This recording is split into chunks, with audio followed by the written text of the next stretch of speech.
안녕하세요. 금요사건 파일 디바제시카입니다. 오늘 사건은요, 정말 끝까지 반전이 계속됩니다. 저도 스토리 준비하면서 아니 이게 말이 돼? 이런 질문을 수도 없이 한 것 같아요. 사건에 등장하는 주요 인물들의 행동이 사실 일반적인 개념으로는 좀 이해가 힘들어요. 그래서 제가 인과관계를 자세히 설명드릴 건데요. 인천 과외제자 살인 사건 바로 시작합니다. 2013년 6월 29일 새벽 5시 119 상황실에 신고 전화가 걸려옵니다. 수화기 넘어 한 젊은 여성의 떨리는 목소리가 들려요. 사람이 죽었어요. 곧장 구조대가 신고자가 말해준 인천 연수구의 원룸으로 출동했죠.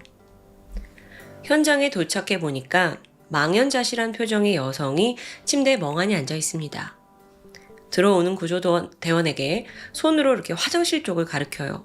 그래서 가보니까 앳된 얼굴의 남성이 쓰러져 있었죠. 게다가 바로 옆에서 한 성인 남성이 필사적으로 심폐소생술을 하고 있고요. 당시 쓰러져 있는 피해자는 옷을 입지 않은 채였는데 무엇보다도 피부 상태가 끔찍했습니다. 온 몸이 화상 자국으로 덮여 있어요. 구조대가 즉시 응급조치를 시도했지만 안타깝게도 그는 사망합니다. 그런데 예사롭지 않은 모습이 포착돼요. 이 피해자의 몸에 화상 외에 막 여러 흔적들이 다수 발견된 거예요. 가장 먼저 눈에 띈 건 왼쪽 정수리부터 이마까지 머리카락이 모두 빠져 있었습니다. 또 얼굴 피부가 심각하게 벗겨져 있어요. 표피 안이 들여다 보일 정도였고요. 또 몸 곳곳에는 이렇게 막 부풀어 오른 물집이 선명한데 이건 심각한 화상의 후유증이죠. 아니 어쩌다가 이렇게 광범위한 화상을 입게 된 걸까요? 잠시 후에 집안을 둘러보던 구급대는 이 사건이 단순 사고가 아님을 직감적으로 깨닫습니다. 그 이유가 뭐였냐면 원룸 벽면에 곳곳에 이렇게 혈흔 자국이 묻어 있어요. 게다가 바닥에는 골프채가 팽개쳐져 있고요. 거기에 스키부츠 하나가 있었는데 거기서도 선명한 혈흔이 확인됩니다. 현장에 있던 그 남녀에게 경찰의 신문이 시작됐죠. 우선 집주인은 신고자 29살의 여성 이 씨입니다. 그리고 사망한 남성은 당시 16살이던 권군이에요. 미성년자죠. 놀랍게도 두 사람은 과외 선생님과 학생 관계였습니다. 그리고 현장인 이 인천 원룸에서 함께 동거 중이었어요. 아니 이게 도대체 무슨 관계인가 싶은데 둘이 사귀는 건 아니었고요. 이 씨에 따르면 합숙 과외였다고 합니다. 그러니까 집중적으로 관리를 해서 성적을 올리려고 자기가 데리고 있었다는 거죠. 뭐 그래요. 일단 그건 그렇다 치고 그럼 학생이 지금 왜 저렇게 사망을 한 건지 경찰이 묻게 돼요. 그러자 이 씨는 강력하게 모든 건 정당방위였다라고 주장을 합니다. 어떻게 된 일이냐 설명을 하는데 평소에 제자 권군이 자기한테 성적인 말과 행동을 자주 했었대요. 무례하죠? 그러다가 사건 이틀 전인 6월 27일 새벽 1시쯤 권군이 막 또 성희롱성 발언을 하더니 급기야 자기한테 성폭행을 시도했다는 겁니다. 그래서 이 씨가 자기를 방어하려고 끓는 물을 부어버렸고요. 또 막 골프채를 휘둘렀대요. 그리고 나서 권군의 상태가 이틀간 급격히 악화되더니 결국 사망에 이르렀다는 진술. 이어서 그녀는 당시 상황을 촬영한 동영상까지 보여줍니다. 경찰이 이걸 봤죠? 근데 뭐 권군이 성폭행을 시도하는 그런 모습은 아니었어요. 뭔가 약간 얘가 그랬잖아요. 막 이런 식으로 좀 몰아가는 느낌이랄까? 그래서 오히려 경찰은 더 수상함을 느꼈고요. 자, 물론 이 씨의 주장처럼 권군이 한창 혈기왕성한 10대 남학생이잖아요. 그래서 성적 호기심에 성추행을 했을 가능성도 있습니다. 상대가 젊은 여성이니까 뭐 불가능한 가정은 아니에요. 하지만 조금만 뒤집어서 생각해보면 숨진 권군이요. 키 172cm, 또 몸무게가 100kg에 가까운 굉장히 다부진 체격의 소유자였어요. 이 씨 말대로 권군이 성폭행을 시도했고 이걸 이 씨가 방어용 공격을 했다라고 치더라도 권군 체격에 그녀를 제압하는 게 그렇게 어려웠을 것 같진 않습니다. 그럼에도 불구하고 권군이 저렇게 화상을 입고 골프채로 맞았다? 그리고 사망했다? 뭔가 좀 이상했죠. 게다가 수상한 점은 더 있습니다. 한창 학교에 다녀야 할 미성년자가 아니 어쩌다가 과외 선생님하고 단둘이 이 좁은 원룸에서 동거를 하고 있냐고요. 이거 부모님은 알고 계신 거예요? 여기에 대해 이 씨, 선생님은 이렇게 해명을 합니다. 권군 걔가요, 작년 12월에 학교를 자퇴했어요. 그 검정고시를 앞두고 있고요. 그래서 그때까지 제가 책임지고 공부시키기로 약속을 한 거라 그렇게 이렇게 함께 살기로 한 거죠. 한편 이 씨의 통화 기록을 분석한 결과 유독 그녀가 김 씨라는 또래 여성과 자주 연락을 했던 게 드러납니다. 알고 보니 이 씨와 김 씨 두 사람은요, 같은 사범대를 졸업한 동갑 친구예요. 그런데 이 김 씨라는 여자 또한 피해자 권군과 깊은 관련이 있었습니다.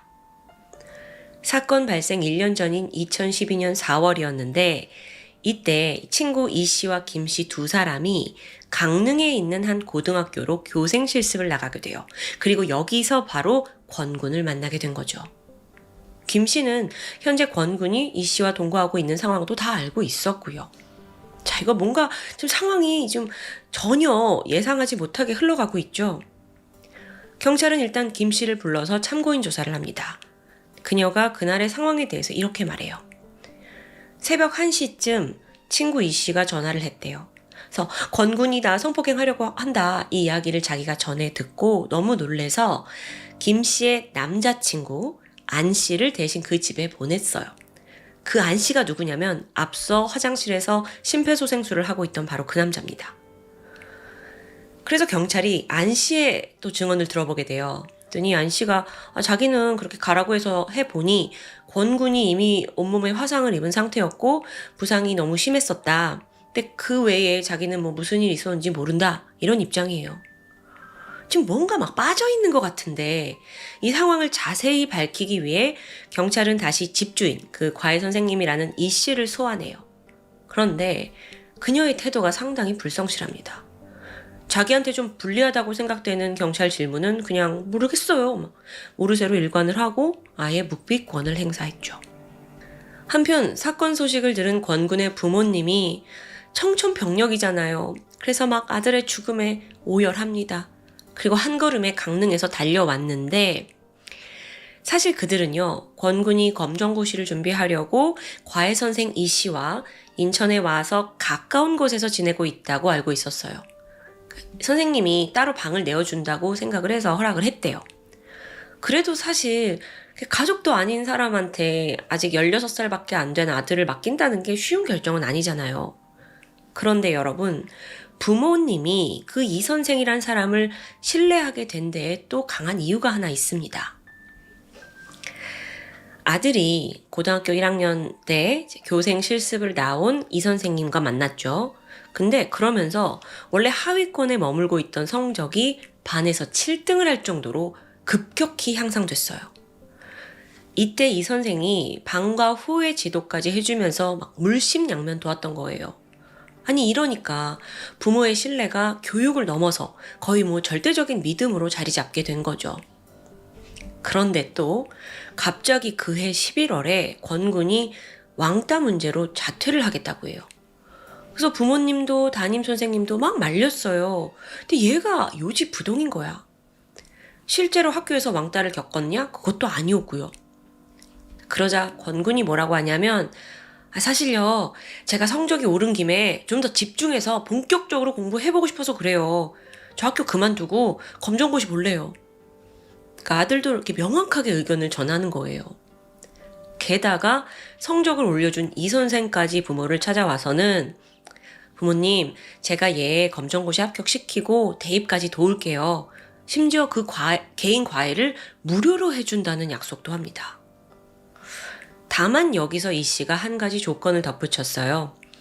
효율적인 학습을 위해서 자기가 살고 있는 인천 지역으로 권군을 데려가서 합숙을 시킨다는 것이었죠. 자, 그렇다면 그간 부모는 이 두 사람 사이에 벌어진 어떤 일들을 아무것도 몰랐던 걸까요? 사실 권군이 인천으로 보내지고 4개월 정도 됐을 때, 그러니까 이때가 권군이 사망하기 이틀 전이에요. 6월 27일이었는데 그날 이 선생에게서 전화가 걸려옵니다.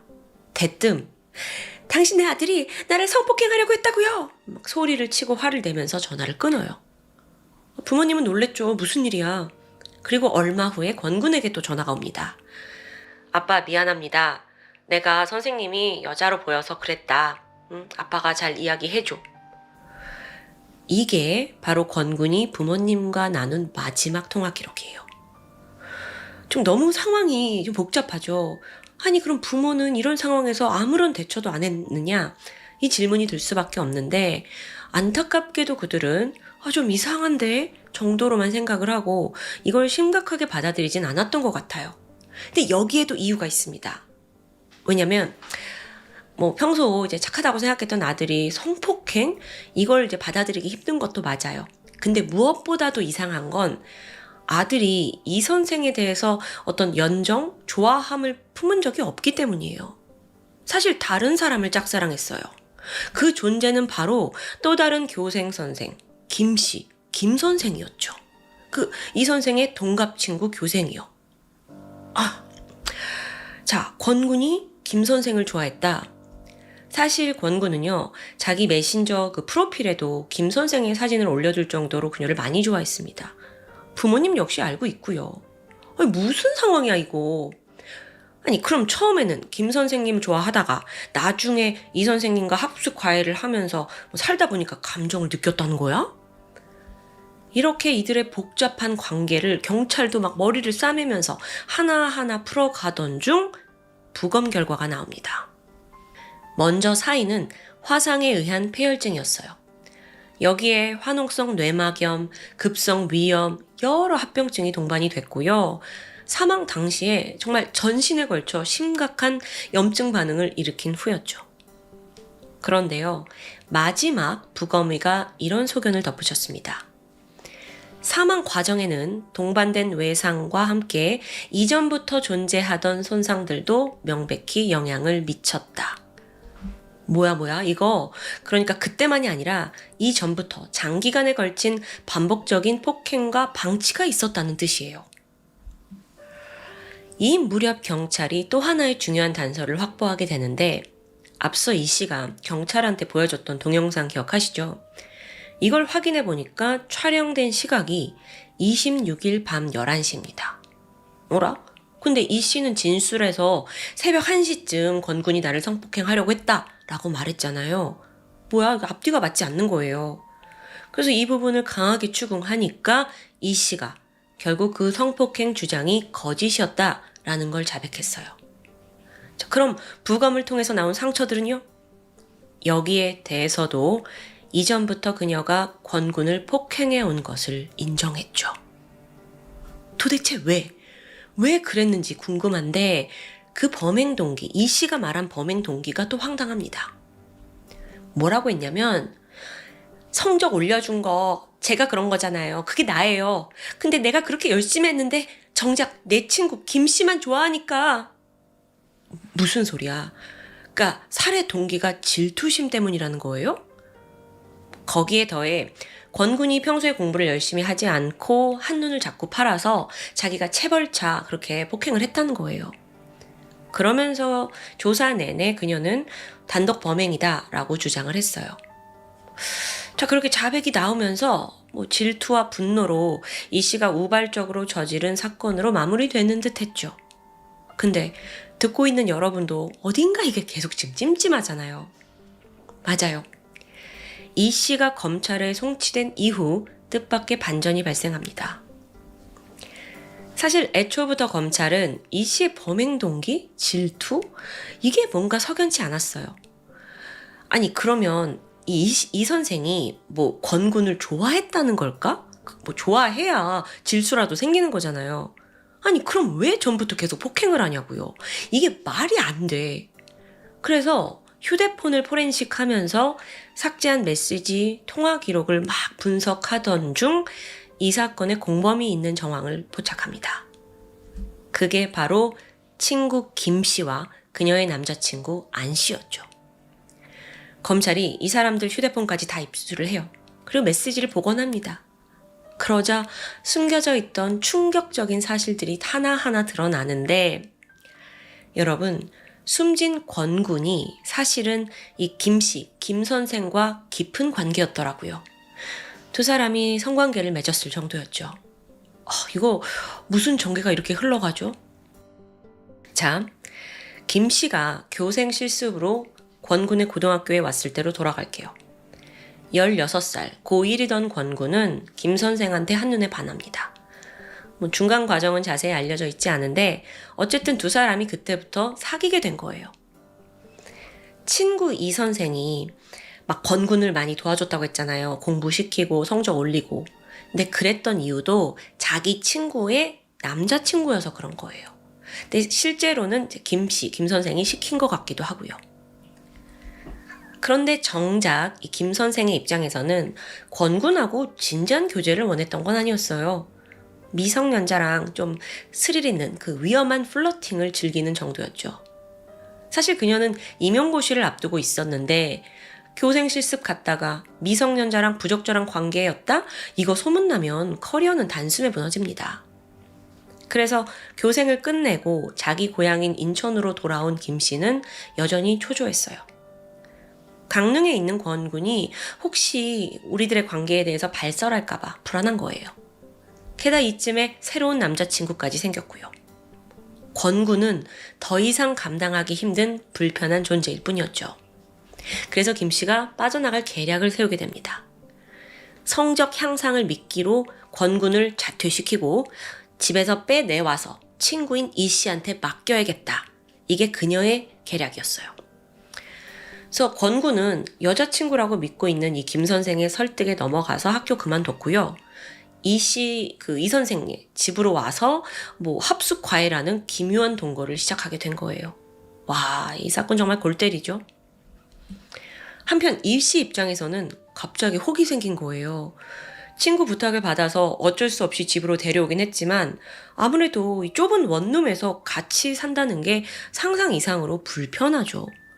근데 이 권군을 빨리 집에서 나가게 하려면 검정고시에 합격시켜야 합니다. 그래서 체벌까지 하면서 강압적으로 공부를 시켜요.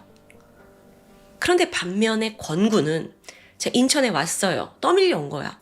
근데 어쩐 일인지 여자친구 김 선생이 연락도 잘 안 되고 만나지도 못합니다. 그러니까 점점 우울해지고 공부도 집중을 하지 못했죠. 8월 검정고시를 앞둔 5월부터는 이 선생의 체벌 수위도 점점 높아졌어요. 애가 성적이 떨어지니까. 그런데요, 동시에 이 김 선생, 이 사람도 친구 이 씨한테 야, 걔 성적 떨어져? 더 가혹하게 굴어. 채근을 합니다. 그러면서 이 두 사람이 마치 경쟁이라도 하듯 권군한테 어떤 체벌을 더 심하게 누가 가했는지 막 떠벌리고 자랑해요. 그 한 예로 이 씨가 야, 내가 걔한테 너무 심하게 단 거 아닌가 싶어 라고 막 말을 했거든요. 그러니까 김 씨가 내가 벨트로 걔 때렸을 때 피가 더 나왔어. 막 이런 대화가 오고 갔더라고요. 미쳤나 봐요. 그러다 사건 발생 나흘 전인 6월 25일이에요. 이때 김 씨와 남자친구 안 씨의 문자를 통해서 권군에게 잔혹한 학대가 있었다는 게 밝혀집니다. 김 씨가 먼저 남자친구한테 문자를 보냈죠. 권군한테 좀 가봐. 그리고 나서 몇 시간 뒤 남자친구 안 씨가 답장을 보냅니다. 도대체 얼마나 뜨거운 물을 뿌린 거야. 얘 집에 못 보내. 이거 보내면 바로 구속이야. 그러니까 25일 날 이미 권군은 끓는 물에 심각한 화상을 입은 거예요. 심지어 다음 날인 26일 오후 3시에 또다시 같은 공격을 당했고요. 앞서 이 씨가 보여준 영상 기억하시죠? 이 영상이 그 6월 26일 밤 11시에 촬영이 되었습니다. 이게 어떻게 찍힌 영상인지 이것도 또 기괴한데 이번에는 이 씨와 김 씨가 문자를 나눈 내용이에요. 뭐라고 했냐면 이 씨가 내가 서서 외우게 시키는데 또 안아달래. 안아줬더니 지가 더 꽉 안네. 그러니까 이게 유추를 해보면 아무래도 권군이 이제 많이 지쳐 있었잖아요. 정신적으로. 그래서 이 씨에게 의지를 한 것 같습니다. 그리고 이제 뭐 안아줬다 뭐 이런 문자를 김 씨에게 보낸 거예요. 근데 이걸 보고 김 씨가 남자친구한테 또 이렇게 말해요. 야, 둘이 비비도 좋다. 차라리 둘이 사랑해버리면 모두가 행복해질 텐데? 비아냥거리는 거죠. 이러면서 잠시 후에 김 씨가 남자친구한테 둘이 성관계 하는지 가서 확인해봐. 원룸에 가라고 시켜요. 남친구가 또 이걸 쫄래쫄래 갑니다. 그래서 도착을 해서 문에다가 귀를 대고 소리를 엿들은 후에 이렇게 보고를 하죠. 성관계는 아닌 것 같고 키스한 것 같아. 그러자 여기서 김 씨가 결정적인 실행 지시를 내려요. 그럼 당장 들어가서 동영상 찍어. 이거 확보해야 하니까. 그래서 남자친구 안 씨가 들어가가지고 영상을 찍은 거예요. 그리고 또 권군을 막 폭행하면서 성범죄자로 몰아가는 상황을 연출했고요. 자, 그럼 왜 이걸 했냐? 훗날에 이 씨가 정당방위 증거로 경찰에 제출하기 위해서였어요. 그러니까 다 그런 걸 김 씨가 뒤에서 조종하고 있는 거죠.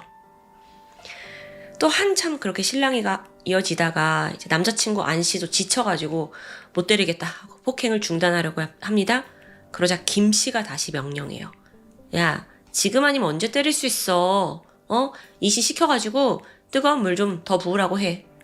우리는 무조건 정당 방위로 가야 돼. 너무 소름 돋죠. 그렇게 권군은 쓰러져 버렸고 가해자들은 그대로 방치합니다. 그러니까 애초에 정당 방위 완전히 거짓이에요. 그리고 가혹하게도 그 끓는 물 막 붓고 폭행하는 건 훨씬 이전부터 존재해 왔고요. 아니 근데 이걸 듣다 보면 또 의문이 생겨요. 신체 멀쩡한 권군이 100kg 가까이 됐다면서 왜 이렇게 모욕적인 대우를 받으면서 저항조차 하지 않은 걸까요? 알고 보니 그 이유 역시 김 씨에게 있었습니다. 자기를 좋아하잖아요. 이걸 미끼로 삼아서 권군의 감정을 교묘하게 오랫동안 조종해오고 있었던 거죠. 뭐 예를 들어서 권군이 이제 부모님 떠나서 막 홀로 이렇게 살아가니까 얼마나 힘들어요. 집에 돌아가고 싶다 이런 얘기를 하면 김 씨가 나 지금 네 말에 너무 슬퍼. 네가 나 진심으로 좋아한다면 꼭 검정고시 붙어야지. 그래야 나중에 나랑 여기 인천에서 같이 살 수 있잖아. 참. 그 막 달콤한 미래를 약속하면서 심리적으로 얘를 포획한 거죠. 결국 권구는 그렇게 힘든데도 불구하고 부모님이 우리가 한번 찾아가겠다라는 것도 만류하고요. 모든 학대와 굴욕을 견뎌냈어요. 그리고 이 모든 건 그저 나 시험에 붙게 해주려고 그리고 김 씨 옆에 있기 위한 어쩔 수 없는 내가 참아야 되는 과정이다라고 생각해버린 거죠. 여기에 더해 부모가 보내준 하숙비와 생활비까지 김 씨가 가로챘더라고요. 자, 그렇다면 또 하나의 의문 여전히 남아있어요. 권군이 김 선생님, 김 씨를 사랑해서 뭐 이렇게 당했다고 칠게요. 근데 김 씨 친구였던 이 씨는 도대체 왜 이 말도 안 되는 상황을 다 받아들이고 시키는 대로 했던 걸까요? 여기에도 또 복잡한 사정이 있습니다. 이건 두 사람의 고등학교 시절까지 거슬러 올라가야 돼요. 이 씨와 김 씨는 고등학교 동창입니다. 하지만 두 사람은 여러 면에서 극명하게 갈렸죠. 김 씨는 부유한 집안 딸에 예쁘고 인기도 많아서 늘 친구들의 중심에 있던 사람이에요. 반면에 이 씨는 김 씨의 그림자에 가려진 좀 소극적인 존재였고요. 성적도 평범했고 외모나 자존감 면에서도 자기가 김 씨보다 못하다는 열등감이 있었어요. 그렇게 이 씨는 김 씨를 부러워했고요. 점점 더 그녀가 하는 모든 것을 따라하려는 성향이 자리 잡습니다. 심지어 둘이 사범대 같이 나왔다고 했잖아요. 그러니까 고교 동창회 사범대도 같이 간 거야. 근데 이것조차 김 씨가 난 선생님이 될 거야 라고 선택한 길인데 그걸 따라한 거예요. 이 씨의 성향을 잘 보여주는 예가 있는데요.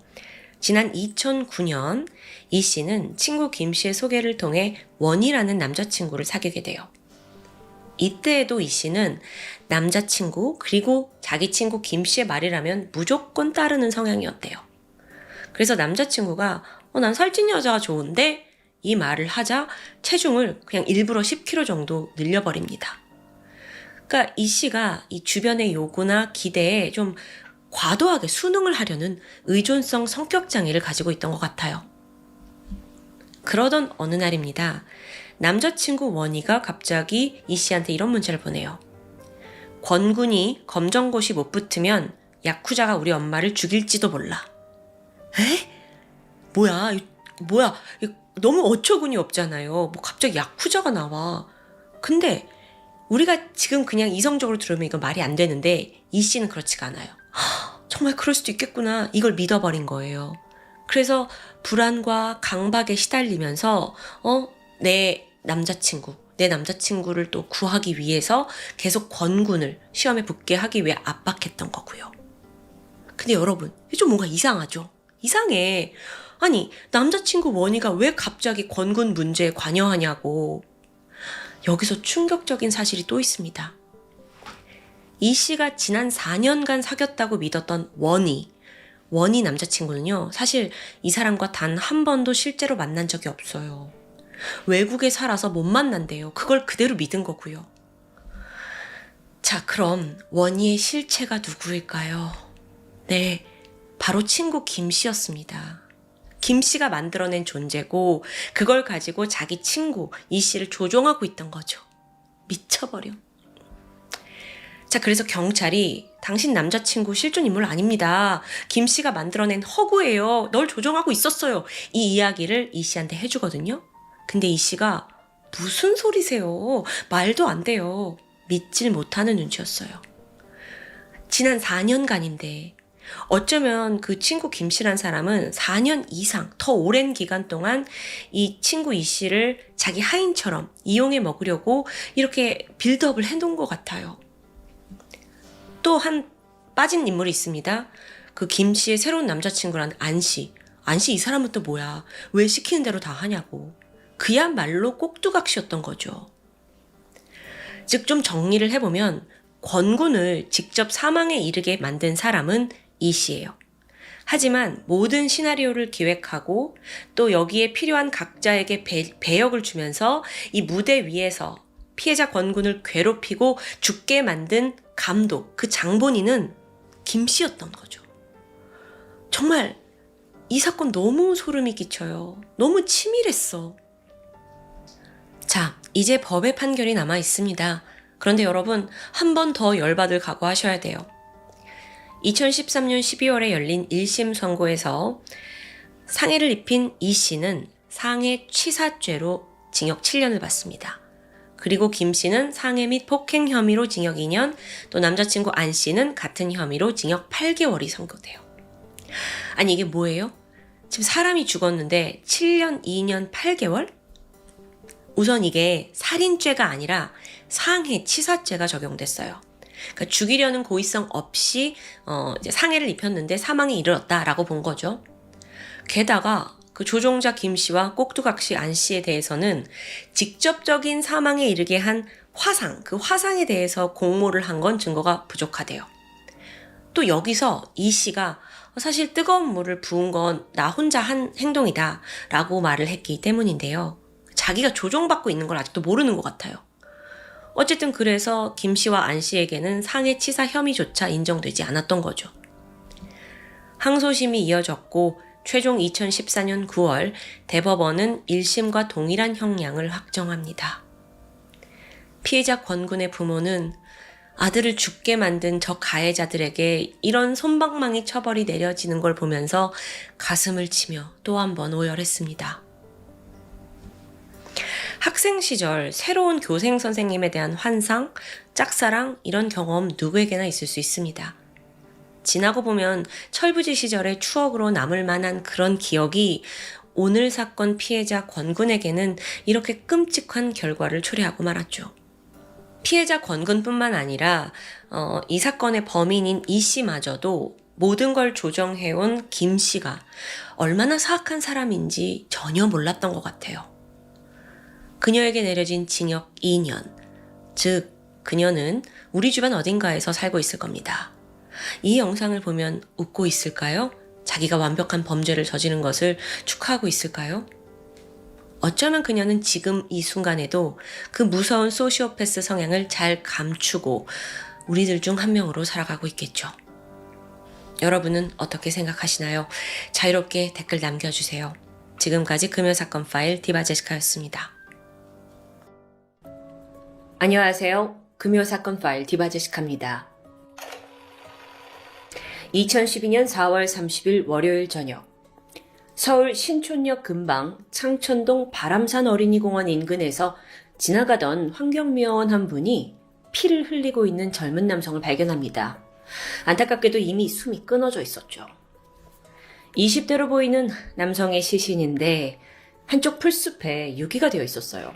근데 누군가한테 아주 심하게 맞은 듯 온몸이 상처와 피로 뒤덮여 있었죠. 심지어 장기 일부가 튀어나와 있었습니다. 한눈에도 너무 참혹한 상태였죠. 즉각 경찰에 신고가 접수되었고 다행히 이 피해자 친구들의 실종 신고가 들어온 덕분에 신속하게 피해자의 신원을 특정할 수 있었습니다. 사망한 그는 20세의 남성 김씨. 사건 당일에 친구들과 함께 시간을 보냈었는데 저녁 7시쯤 약속이 있다면서 혼자 신촌으로 향했다고 합니다. 이때 김씨가 만나기로 한 사람 또한 어렵지 않게 파악할 수 있었어요. 그건 바로 18살의 윤군, 16살의 이군, 15살의 홍양이었죠. 이게 다 10대들인데요. 아는 동생들이었을까요? 저녁 8시 13분입니다. 김씨가 이들 무리와 함께 공원 계단 쪽으로 향하는 모습이 CCTV에 남아있어요. 그리고 이게 김씨의 마지막 모습입니다. 여러분, 시신이 아주 잔인하게 훼손이 되어 있었잖아요. 이걸로 봐서 원한에 의한 살인을 짐작해야 하는데요.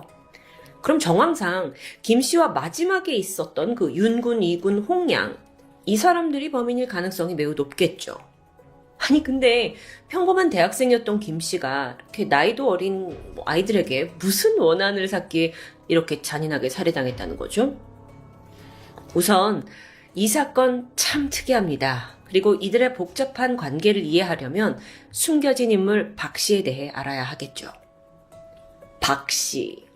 그녀는 김 씨의 동갑내기 여자친구였습니다. 두 사람이 2011년 3월 게임 사이트에서 처음 만났어요. 그리고 2012년 초부터 교제를 시작했죠. 그게 얼마 되지 않았었는데요. 박 씨한테 좀 특이점이 있었는데 그녀가 특정 인터넷 카페 활동에 굉장히 몰입했다는 겁니다. 그 카페의 이름은 사령카페. 사령카페라는 건 그러니까 자신이 가상의 인물로 뭔가 캐릭터화해서 상상하는 그런 취미를 가진 사람들이 모인 곳이에요. 그러니까 카페 내에서 다들 자기가 만든 어떤 캐릭터가 되어서 대화를 나누게 되죠. 쉽게 말해서 부캐 활동을 하는 곳이라고 이해하시면 될 것 같습니다. 그런데 여기서 그 사령이라는 단어, 이건 죽은 사람의 영혼을 뜻하는 말입니다. 이 카페는 단순히 부캐놀이 이거 외에도 오컬트 문화에 심취한 사람들이 다수 있었다고 해요. 따라서 이들의 부캐 역시 뭔가 영혼과 관련된 마녀, 주술사 등이 대부분이었죠. 김 씨는 이런 여자친구의 취미 활동, 카페 활동을 존중해주고 싶었습니다. 그래서 자신 역시도 이 사령 카페에 가입을 해서 활동하기 시작해요. 아니 근데 아무리 맞춰주려고 해도 여자친구 박 씨가 점점 이 카페 활동에 과하게 심취했고요. 김 씨가 슬슬 거부감을 가지게 되죠. 박 씨, 그녀는 이 카페에서 악령계에서 인증을 받은 진짜 마녀라는 설정의 부캐로 활동하고 있었습니다. 근데 문제는 이게 카페에서 그치지 않았다는 거예요. 박 씨가 평소에 이렇게 말을 합니다. 내가 실제로 치유 마법이나 영혼 소환 의식을 할 수 있는 그런 영적 능력을 가진 마녀야. 라고 주장하는 지경에 이르는 겁니다. 이는 좀 심각해 보이는데요. 그러던 중 박 씨는 자신에게 과외를 받던 고등학생 이군 그리고 그의 여자친구 홍양을 이 카페 활동에 끌어들이게 돼요. 그리고 나서 시간이 지나고 이들은 카페에서 아주 전폭적인 지지를 받는 유명 회원이 됩니다. 아주 활동에 열심이었다고 해요. 어쩌면 이 사령 카페라는 곳이 좀 독특하고 매니아적인 취미를 공유하다 보니까 이들 간의 관계는 더 끈끈할 수밖에 없었겠죠. 그런데 여러분, 김 씨가 단순히 여자친구가 뭐 카페 활동 아니면 이 마녀 역할에 너무 심취하는 것 때문에 못마땅해 한 건 아니었습니다. 이 박 씨 성격이 어느덧 굉장히 공격적이고 독단적으로 변해갔기 때문이에요. 그게 왜 그런지 좀 살펴보니까 이 박 씨가 사령 카페에서 자기를 좀 지지하는 회원들이 많이 생기면서 으쓱해졌겠죠? 그러면서 좀 독선적인 면을 보이는 거예요. 실제로 이 활동을 하던 중에 자기의 의견에 반대하는 사람이 생기면 그 뭔가 자신만의 세력을 막 채팅창에 다 모아서 소위 사이버 불링을 하기도 했고요. 거친 욕설도 서슴지 않았다고 합니다. 이렇다 보니까 남자친구 김 씨가 박 씨에게 조심스럽게 탈퇴를 권유하게 되죠. 그때 박 씨 반응은 어땠을까요? 네가 뭔데 이래라 저래라야. 아주 크게 분노했다고 해요. 그래서 다툼이 계속됐죠. 결국 두 사람은 이별에 이르게 됩니다. 박 씨의 지인들에 따르면 그녀가 원래 남이 간섭하는 걸 유난히 싫어하는 사람이라고 하는데 그때부터였습니다. 박 씨가 주변 사람들한테 김 씨에 대한 험담을 늘어놓기 시작한 겁니다. 그 주변인이라고 하는 사람은 카페 회원으로 활동하고 있던 이군 그리고 여자친구 홍량도 포함이죠. 이들이 이제 나이가 어린데 하도 험담을 듣다 보니까 아예 김 씨라는 놈이 아주 천하의 나쁜 놈이구나 라고 인식을 하게 돼요. 또 그걸 어떻게 김 씨가 알게 됐고요. 이군한테 너 왜 그랬냐 하면서 문자를 보냈고 그렇게 김 씨와 이군의 사이마저 싸움으로 틀어지게 되죠. 바로 이때 박 씨와 이군 홍량이 똘똘 뭉쳐요. 그리고 김 씨를 위험인물, 우리의 적으로 인식하기 시작합니다. 그러던 2012년 4월 24일 박 씨가 블로그에 글 하나를 올리게 되는데 이게 불씨를 지피게 됩니다. 내용은 단순했어요. 네가 죽었으면 좋겠어. 자, 여기서 말하는 너라는 건 김 씨를 뜻하는 거겠죠. 근데 여기에 댓글 하나가 남아있어요. 확인 완료. 이군의 댓글이었습니다. 이후에도 그는 자신의 SNS에 아주 묘한 글을 남겼는데 김 씨를 죽여버려야겠어. 이 일을 처리해줄 사람이 있다. 사건 당일인 4월 30일입니다. 피해자 김 씨가 먼저 그 옛 여친 박 씨, 그리고 또 이군 홍량에게 만남을 요청하게 돼요. 그간 자신의 과격한 언행을 좀 사과도 하고 싶고 또 이 불편한 관계를 풀어보자라는 의도였죠. 약속은 빠르게 성사되었는데요. 자, 이때 이군이 서둘러 누군가에게 연락합니다. 살인 계획을 세우기 위해서요. 그 연락한 인물이 누구냐? 왜 SNS에 이 일을 처리해줄 사람이 있다라고 했었잖아요. 그 칭했던 사람. 바로 새로운 인물 윤군입니다. 윤군이 얘가 뭐냐? 홍량이, 그러니까 여자친구 홍량이 게임을 통해서 만난 지인이에요. 그러니까 인터넷에서 만난 거죠. 정작 이 윤군은요, 이 사건의 주요 인물인 박 씨, 그리고 박 씨와 김 씨에 대해서 전혀 알지 못하는 사람이에요. 그런 윤군이 왜 살인 계획에 동참까지 했는지는 사실 지금까지도 명확하게 밝혀지지 못했습니다. 어쨌든 이군과 윤군의 계획은 이거예요. 윤군이 좀 덩치가 컸거든요. 그래서 먼저 가서 김 씨를 제압하고 잡고 있으면 이군이 칼로 찔러 죽이겠다는 거죠. 그러면서 이군이 범행에 사용할 흉기까지 부탁합니다. 윤군이 그걸 구해다 주는데 단검 한 자루하고 또 발리송이라고 부르는 맥가이버 칼과 비슷한 흉기 하나였다고 해요. 와, 진심이죠, 이들. 사건 발생 1시간 전입니다. 두 사람은 살인 계획을 품고 약속 장소로 향하게 되는데 저녁 7시 김 씨는 친구와 헤어진 후에 약속이 있다면서 신촌으로 향했죠? 그런데 이때 이동을 하면서도 친구들과 계속 채팅을 했어요. 단체 채팅방에서요. 그러면서 뭐라고 했냐면 박 씨와 사령 카페 사람들을 만나러 간다라는 기록이 남아 있습니다. 그리고 7시 반 신촌 먹자골목 인근에서 김 씨, 이군, 그 다음에 윤군, 여자친구 홍량 이 4명이 만나게 돼요.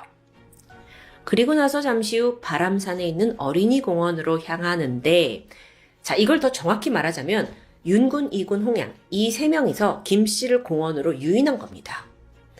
이 공원이 신촌역 인근이잖아요. 그럼 거기가 굉장히 번화가인데 그럼에도 불구하고 이 공원은 굉장히 으슥하고 또 오가는 사람이 없는 곳이라고 합니다. 여기서 잠깐 이 약속 장소에는 박 씨는 등장하지 않았죠. 저녁 8시 13분입니다.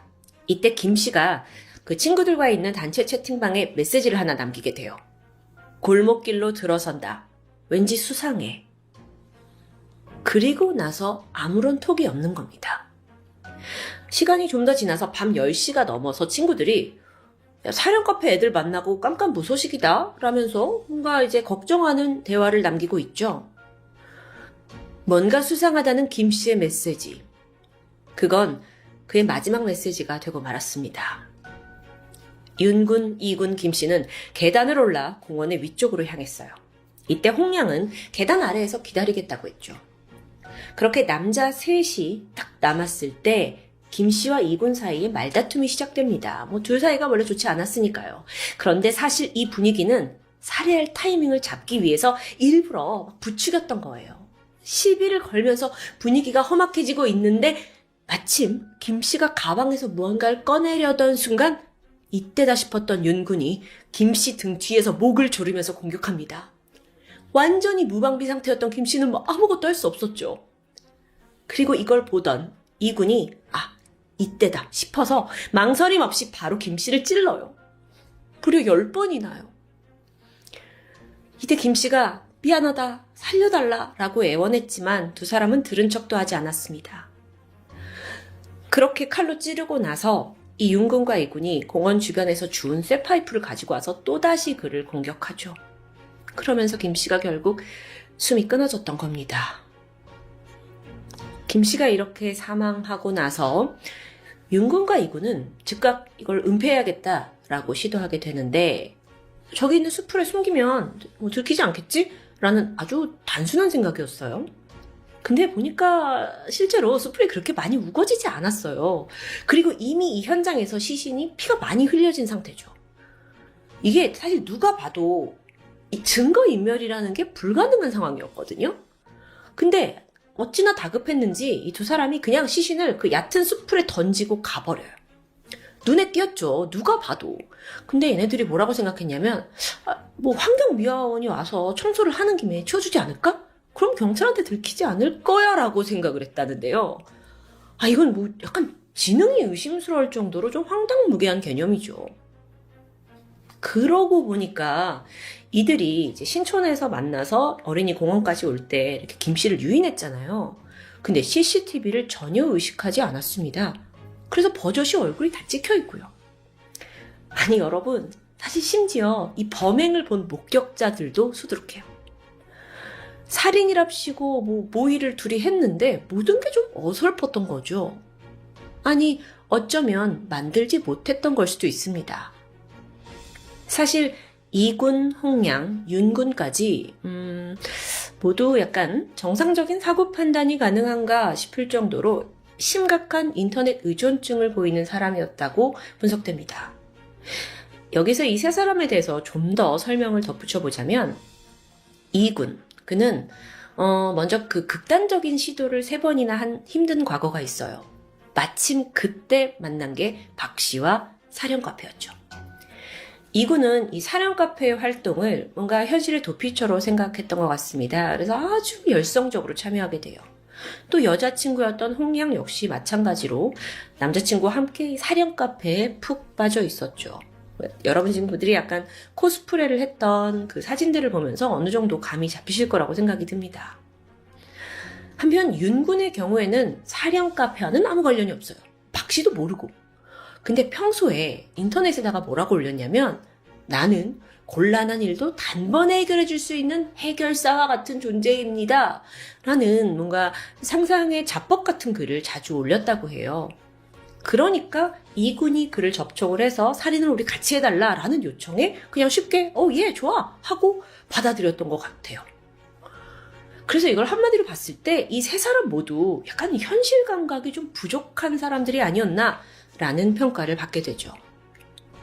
자, 여러분, 여기서 빠질 수 없는 인물이 있습니다. 박 씨. 박 씨의 존재는 이군과 홍량에게 절대적이었어요. 사령 카페라는 게 이 이제 10대 청소년들에게 너무나도 중요한 세상이잖아요. 근데 그 안에서 박 씨는 영향력이 또 큰 사람이었고요. 자연스럽게 이 두 사람은 박 씨를 추종하는 세력이 되었고요. 박 씨한테 현혹됩니다. 거친 언행을 내뱉는 사람이었는데도 불구하고 그녀의 말에 동조했고 또 박 씨가 싫어하는 사람은 자기들도 같이 싫어해요. 그 타깃이 된 게 김 씨였던 거고요. 그들한테 김 씨는 우리 카페에서 박 씨를 탈퇴시키려고 하는 악마로 인지가 되었고요. 그래서 박 씨가 나 이제 죽여버리고 싶어 라고 말을 하면서 이 추종자들의 증오심을 가중시키게 되죠. 이 블로그에 죽여버리고 싶다라는 글을 남겼잖아요. 그리고 나서 이군이 댓글을 남겼고 이군이 뭔가 막 움직이려고 한 것을 박 씨는 알고 있었습니다. 하지만 말리진 않았죠. 어쩌면 그녀가 원하던 결과가 그거였을 테니까요. 사건이 일어나기 직전에 어떤 일이 있었나 조사를 해보니까 박 씨가 윤군, 이군, 홍양 얘네가 함께 있었다는 게 결국 확인됩니다.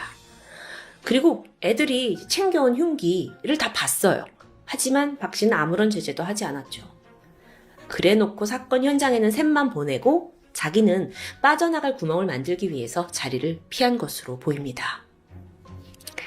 이 현장에는 아주 허술하게 은폐한 시신과 함께 CCTV 기록, 유류품까지 너무나도 명백한 증거가 참 많이 남아 있었다고 합니다. 그래서 범인 윤군과 이군은 24시간도 지나지 않아서 바로 체포되죠. 심지어 이때 이군은요, 그 살인을 저지른 직후에 여자친구 홍량과 함께 찜질방 데이트를 하고 있다가 경찰에 붙잡혔어요. 이걸 봤을 때 자신의 범행에 대해서 별다른 죄책감을 느끼지 못하는 듯해요. 그렇게 몇 주가 지났고 이 사건의 내막이 알려지면서 뒤에서 모든 걸 조정했던 박 씨, 그리고 망을 봤던 홍양 역시 살인 방조 혐의로 체포됩니다. 재판에선 박 씨가 내가 그냥 홧김에 한 말이 이렇게 진짜 살인을 불러올 줄은 몰랐다 라면서 억울하다는 입장이에요. 재판이 이제 일어났고 그녀는 직접 살인의 가해자는 아니다 라는 이유로 징역 12년형을 받습니다. 그런데 이조차도 2심에서 징역 7년으로 감형이 돼요. 최종 판결에서 범인 윤군과 이군에게는 각각 징역 20년, 그리고 홍양에게는 징역 7년이 선고되면서 이 정말 유례없는 사건이 막을 내리게 되죠. 참, 제가 금요사건 파일 참 다양한 사건들을 다뤘지만 오늘은 정말 처음 접하는 사건이었습니다. 그 가해자 박 씨, 그녀는 자신의 말 한마디 한마디가 가해자들의 행동을 조종했다는 걸 분명 알고 있었을 겁니다. 그들을 부추겨서 김 씨를 살해하게 만든 거죠. 그녀는 정말 살아있는 마녀가 아니었을까요? 7년형을 선고받았으니까 지금쯤은 자유의 몸이 되어 있을 텐데요. 지금도 어디선가 마녀로 살고 있을지 모르는 그녀에게 김 씨의 죽음에 대한 죄책감이 평생 따라다니기를 바랄 뿐입니다. 지금까지 금요사건 파일 디바제시카였습니다.